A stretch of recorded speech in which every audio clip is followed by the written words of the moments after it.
Welcome to the On Par Podcast. I'm your host, Drew D. Alberto, here from the Winners Award Group showroom in Coconut Creek. I want to thank our sponsors, Lou and Nick Chiera, of course, as always. And today I've got a good long-time acquaintance turned friend, Todd Paton, in the studio. My man. It's nice to have you.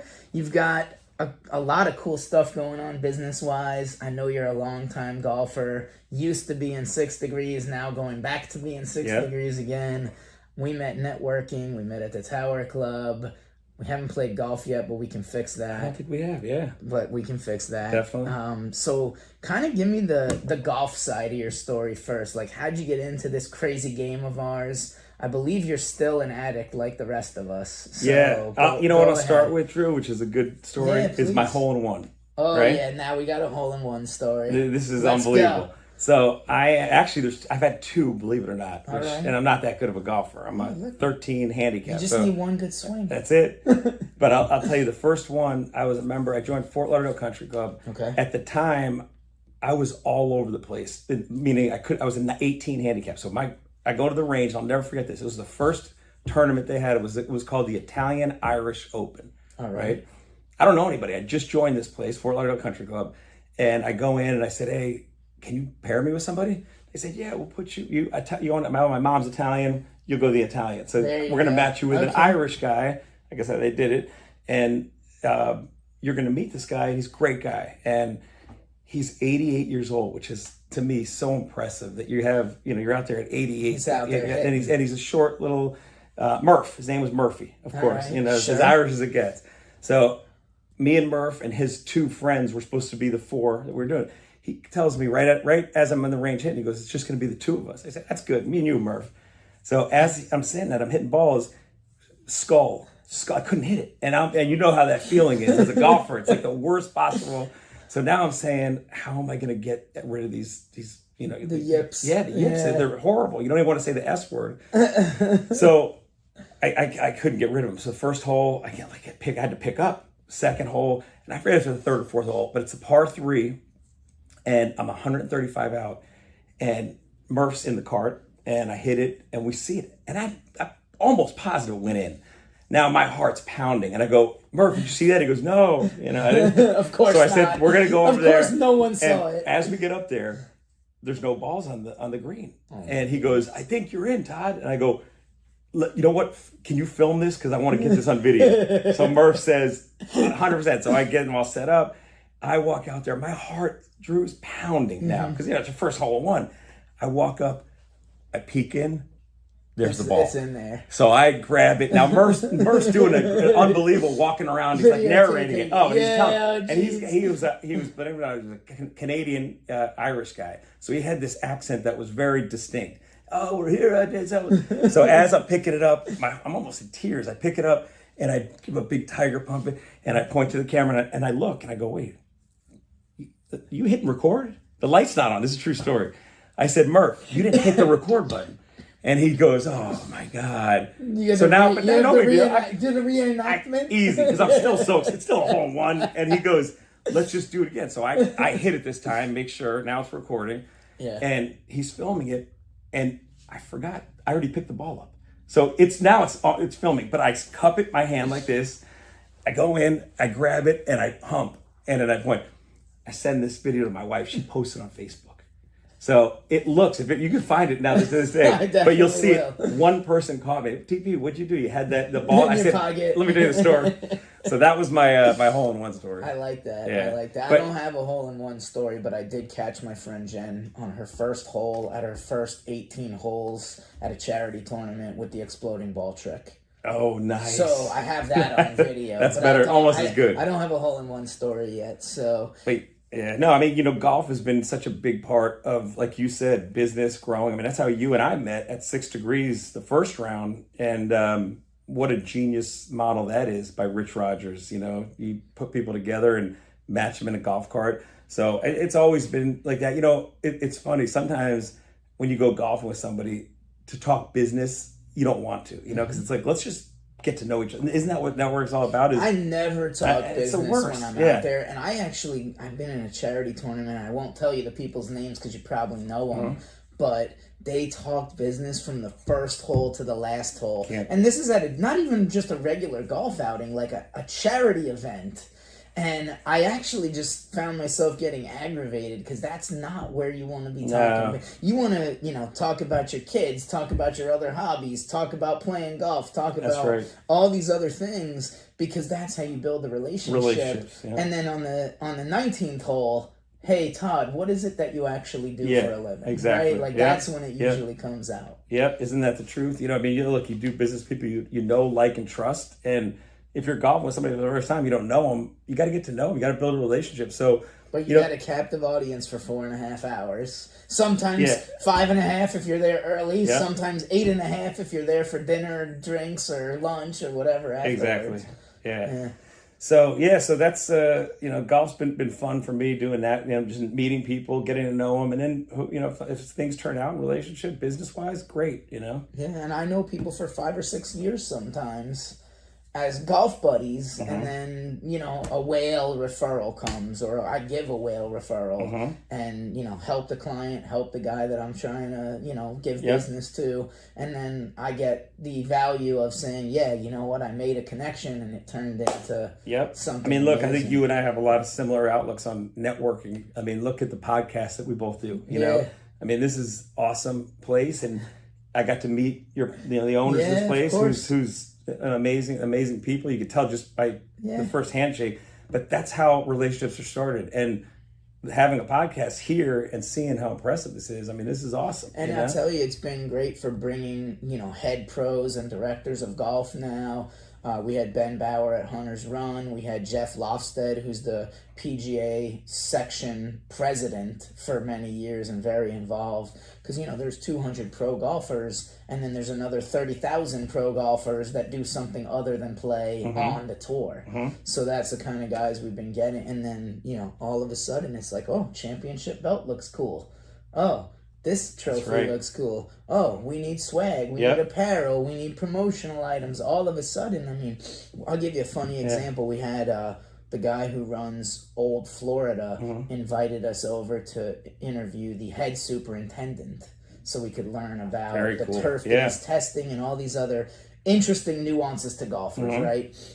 I got to play Old Florida with a caddy. No way. While I was over there. That's awesome. Yeah. How was it? Oh man, how fast were the greens? They were pro fast. I mean, the place, it was founded by one of the founding members is Coach Ditka. No way. I didn't know that. His wife was actually walking through the clubhouse when we were having lunch there. That's cool. So I met Mrs. Ditka. That's very cool. She's in her 80s, I guess now, but she's walking around and somebody's like, the head pro's like, oh, hello, Mrs. Ditka. That's so cool. Well, we know who that is exactly. Yeah. Who that is.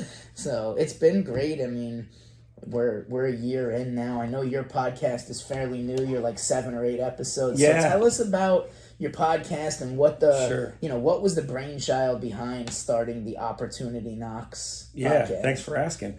Yeah, the part of what's to me is frustrating with social media and what you see online is all you see are the wins, and I don't like that, because especially for younger people or entrepreneurs that are just starting out, it's a false sense of like, we'll believe, everybody wins. Everything's sunshine and rainbows. And it's bullshit. It's not like that. That's not how the real world is. And so I said, look, let me, I knew I was going to start a business and I knew I was going to build a business, but I'm like, let me document that. And I'm talking about the good and the bad. The good, the bad, and the ugly. Everything. Sure. And from, I just did an episode on branding. That's not my strength. Not picking a logo and doing that. It's just not my, designing. But I brought somebody in the Sprinter who knows what they're doing. And it's amazing because I learned a lot from that. So I think part of this whole journey of building a company and building a business is knowing what you're good at and going all in on, and then what you're not good at, delegate and outsource that. And, but I want to show that to everybody, but really young entrepreneurs, people that are just starting out, not age-wise, it doesn't matter, but built a new, somebody who's thinking of starting a business, it's tough. It's really hard building a business, and it's not, but it's rewarding.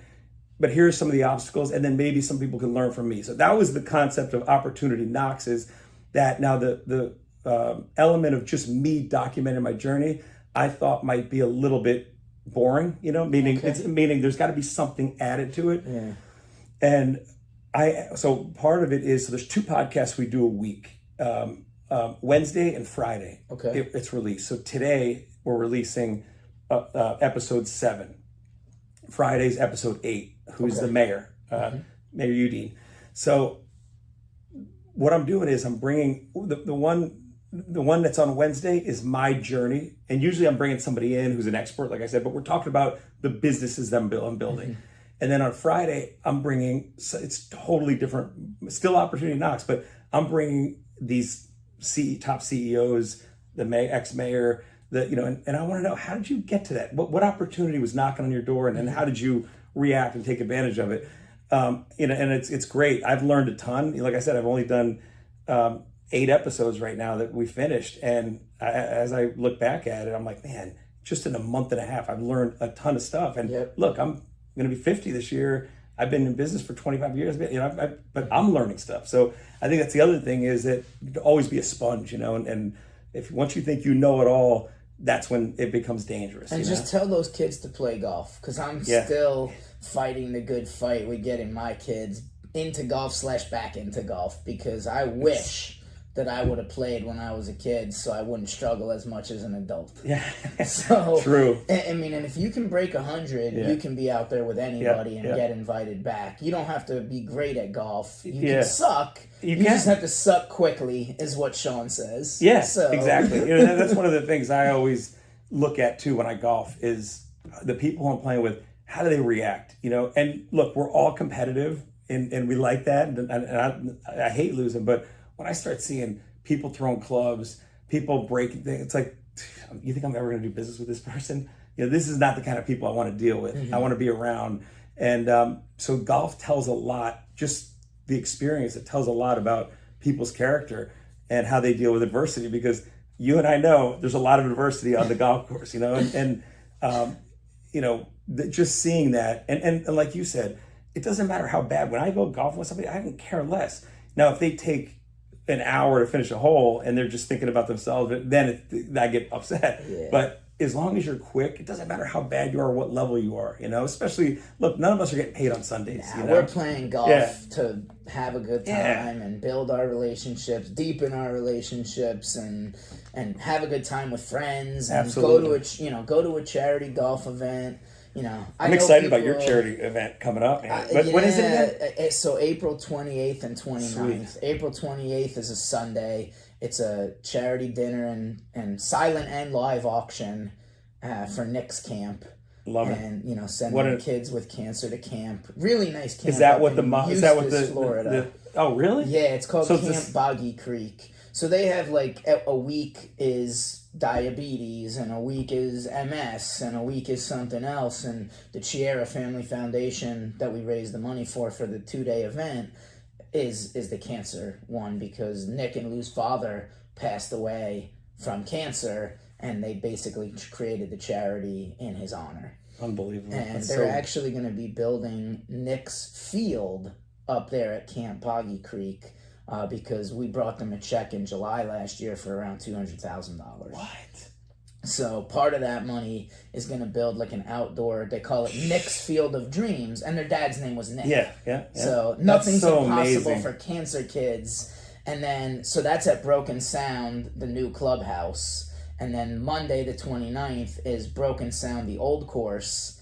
We're going to play a really nice round of golf. And I told Lou and Nick, look, man, they charge $500 for a tournament at Grand Oaks, which is a really nice course. Great and course, yeah. Caddyshack was shot there, but it's not, Broken Sound where they shot the Timber Tech. Exactly. But because Broken Sound is a client, they're only charging us $400 for golf at Broken Sound old course. It's a can't miss. I mean, it's going to sell out. That's unbelievable. So as soon as I get the link, before I put it on the On Par Podcast website, I'll send it to you. Please, I man. got you, Todd. I'm in on that. I got you, Todd. And and you know what you should do? I don't know if you've looked into this yet, but there's clickable links, obviously, that you can put on these podcasts that you can actually direct people right to it. Mm-hmm. So we can put that on the website as well too. Yeah, but these interactive videos that I'll get Curfton right on that. He's my producer. That's awesome, and distribution head. Yep. So, no, that'd be great. And then you also have something else cool that's great for networking, because we have a huge problem in South Florida with contractors. And I know a couple guys that they made their living suing contractors, right? Because they take your money, they disappear, they don't clean up, they don't do the work right. So tell us about the app that you're creating so that we can avoid getting hosed by contractors and tradespeople. I appreciate you asking. So it's called One Home. It's a One Home Service is the domain name, but One Home. And really, your house should not be a stressful thing. Your house is your home. And the problem now is there's so many vendors. I just actually had my branding guy, Mike, was on my podcast, and he said, as we were going over this business model, which I'll explain in a second, he said, I stopped for a second and said, wait, do I have a staff that works on my house? Because I got all these people doing this and I don't know who's doing what, because they feel like they're employees of mine. It's just, I felt like I lost control as a homeowner of, who's doing my pool now. And if I went in my cell phone and I looked at pool, there might be 4 people, Lewis Pool, John Pool, and it was just very disorganized. The whole industry seemed very unorganized. And I think partially because a lot of these companies, pool companies, lawn companies, they're small mom and pop type, one person, and they just don't have the technology, whether it's the invoice that goes in your mailbox and it's handwritten. Yep. It was just a very disorganized and uneasy feeling. The other part of it is when I had a new service that I needed, let's say it's a roof or a painting, and a company came over, it's like, did I give them my address? And that you say you live in Parkland, it's like the price is going to maybe go up. People always had that concern. I talked to my neighbors, and it's the same thing. And I'm like, I got to fix that, because between price, between spending time shopping and doing this, what this platform does is it consolidates all of your vendors that you use into one platform. So your pool company, everything's on this app. Yours doesn't have to be in it. Okay. Now, the other thing it does is anytime you need a service, you just basically click that service that you need. There's 30 different types of services, which to me, when I was building this, I thought there might be 15, but there's 30. And you could quickly find that. And then I have vetted 10 of the best in South Florida of each of those industries. So roofers. And similar to the Google model, where you have the top ones that are the paid ones, I'm going to have these top companies that are paying me. It's the revenue model. I'm not charging the homeowner anything. Sure. It's free to use. But here's one of the great things with it is, outside of having everything on your dashboard, you're going to have prices, proposals, anything that you do is on that dashboard. So you don't have to worry about shop. But the other great thing is I'm using automation and AI to make sure that you're getting the right price and you're not overpriced. So if you are, you're going to get an alert, and it just, without you having to make phone calls and shop around, it'll give you proposals inside saying if you want to. Now, if you're happy paying more, you don't have to do it, but they'll be based on what other people are paying, right? Like exactly, kind of like when you're buying a car. That's right. And you say like, okay, the range is between this and this for either a new car or a used car. So some people don't know what a roof costs or how much it costs to do pressure cleaning. And if you only put a roof on every 30 or 40 years. Like, why would you know? Exactly. So what I'm doing is, the way I describe it is, it's like a VIP version of Angie's List. It's not Angie's List where you're going to get hundreds of people calling, because it's I'm only putting select companies in there. Okay. Guys you play golf with. Exactly. Precisely. Yeah. But yeah. And don't throw their clubs. Exactly. Throw their clubs are out. If their clubs go in the lake, that's it. They're off the app. All right, I got it. So, look, we're still a couple months out. It's very early still. I'm still testing it. But the next thing is going to be, we're going to probably launch a test site. It's not going to be live, but in the next 2 to 3 weeks. And I'm going to reach out to 100 of my closest friends and people that I trust. I want you to be one of those people. Appreciate that. Use it and then tell me, here's what I don't like. Because again, it's going to be no cost to the homeowner, but I have to find out the bad first so I can fix it. You're also becoming the go-to guy. Like, I'm thinking selfishly right now, like, I need to replace the drain pan and bathtub and shower in my kid's bathroom. Yep. Now, I'm not going to call 5 different, exactly, bathroom remodel places. I'm going to say, look, I don't have a really expensive house. I don't want to put a ton of money into it. I just want a bathtub. That's right. And a new drain pan. That's right. Who do you got? Yep. And you don't. I don't That's even right. have to use the app. You can just be like, oh, here it is. 100%. So it's funny you say that, because part of my, again, I'm so early to do this, but part of the messaging of this is around being your agent. I'm like your agent for anything you need. This app is, not me personally, but the app, this platform is. That's your go-to. So everybody's got a guy. Pest control, the lawn guy, the plumber, the electrician, the roofing company, like you said. So the one element to it for the business that I want to mention, and there's 25 others. Yeah, that I didn't mention. Exactly. But go ahead. Yeah, but from the business side, Drew, this is really cool. You're gonna like this. Is I'm adding the 3 companies in each of the in each of the 30 verticals. That's 90 businesses, right? 90 companies. 3 of them are the same in each one, right? Okay. Roofer has top 3. Yeah. Those are the ones that are paying me to be part of this platform. So those are my clients technically.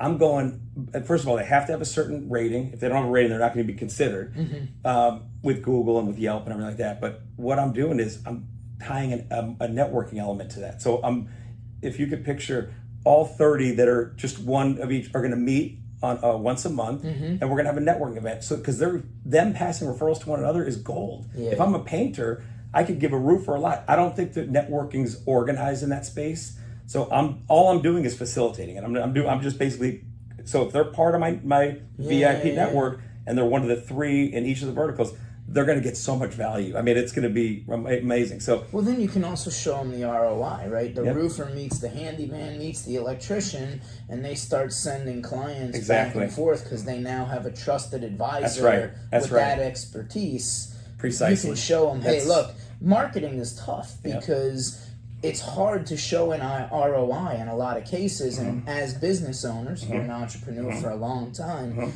All you care about when you're spending money is what's my ROI, right? Like that's the big. But it seems like you've kind of streamlined the process where you can say, look, you're on this platform.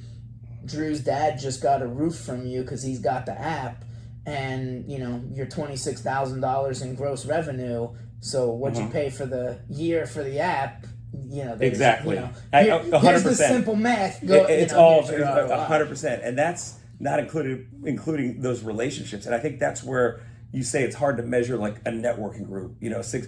But when you have a relationship that feeds you business throughout over time, that's so valuable. It's better than any phone call from an ad or anything. That's a relationship. So those relationships, that networking part of it, I think is going to be a big thing. And I'll bring in people like yourself, like Rich Rogers, as speakers to talk about networking. Because remember, a lot of these people, if it's a pool company, they're probably not the best networkers or marketers. And a lot of those guys are not necessarily the best business owners either. I mean, when I was a banker, I got to see their bank statements and their tax returns and everything. And a lot of we used to joke around, like a lot of business owners, and not just in the construction and trade space, are successful in spite of themselves, right? Because they're really good at being a great electrician. Exactly. But a lot of times you said it's like a mom and pop. Their wife is doing the books behind the scenes, 100%. And answering the phone and ordering materials. So the guy that is a master electrician is not necessarily the guy running the business behind the scenes. Yeah, 100%. So that's the platform, and I'm excited because I think it's going to help homeowners. I think it's going to help businesses, and at the end of the day, it's no cost to the homeowner. So the homeowners, it's like let's get the value out of this, and then from the business, it's going to come down to what's the return on my bet, like you just said, and I mean, you've had your marketing company, you've done some other businesses, so you've got a nice network that you can test this out on, like you said. So the alpha test. You got 100 of your closest buddies and networking friends and clients and people that trust you, and they can be completely candid and honest. Like, this is great. This part needs tweaking. That's right. And then you can kind of fine tune. Yeah, and that's it with any business, So I wish it was that easy on my golf game, but it's not. Man, golf is it's fun. When you said that earlier about, like people throwing clubs, I think of the Seinfeld episode. I don't know if you're a Seinfeld fan. A big Seinfeld fan. So when Kramer walks into Jerry's apartment and he throws his clubs on the ground and he kicks them and he goes, "You want these? I don't want them. The ball's just sitting there and I can't hit it." Same. So That's funny. You got to put that up on the play that with the. Yeah. So, yeah, but man. no, it's it's funny because you take any other sport, like if you practice free throws every day, you're gonna get good at free throws, right? That's true. If you do batting practice every day, you're going to become a better batter. But it's funny, we all want to get better at golf, but how many of us actually pick up a club every day or go to the driving range every week or swing it in our backyard with no ball, right? Like, it's so true. I mean, I might putt or I might chip, but full swing, I expect to go out there on a golf course after not touching a club for 2 weeks. Right. And still be able to hit it straight, and it doesn't always work out that way. Exactly. That's true. That's the truth, man. Yeah, you take 2 weeks off, you feel like you're starting over. Right. So, and we've had chiropractors and physical therapists on the podcast, and we've had golf pros, and they all talk about stretching. I don't know about you, but I don't stretch nearly enough as I should. No way. So, but stretch, it's the same as flexing your business and networking muscle, right? No different. The more you do it, that's right. The more you think, man, you know what? I got a really great pest control company to introduce to Todd for his app. Yep. Because I know the guy personally, and I've been friends with him for 12 years, and like, okay. Here's that. That's 100%, man. 100% right. And if you don't practice networking and you're not doing it for a while, which, by the way, I haven't done it lately. The last been a couple of years since I've really been active in it. So it's no different than golf. That's a good analogy, man. Yeah, man. No, and that's it. I mean, it's. I wish you all the best of luck with the podcast and the app. Yeah, the podcast is cool. You're doing it out of your Mercedes Sprinter, which you just gave me a tour of, which I think is awesome, especially for golf trips that you can also do a podcast on. So, no, I'm looking forward to having you back. I'm looking forward to coming on yours. Yes, 100%. And then, having you at the golf tournament that we talked about. Appreciate you, man. Todd, it's been a true pleasure. Yeah. You're welcome back anytime. Awesome, And man. we'll see you guys next week on the On Par podcast. Thanks for listening.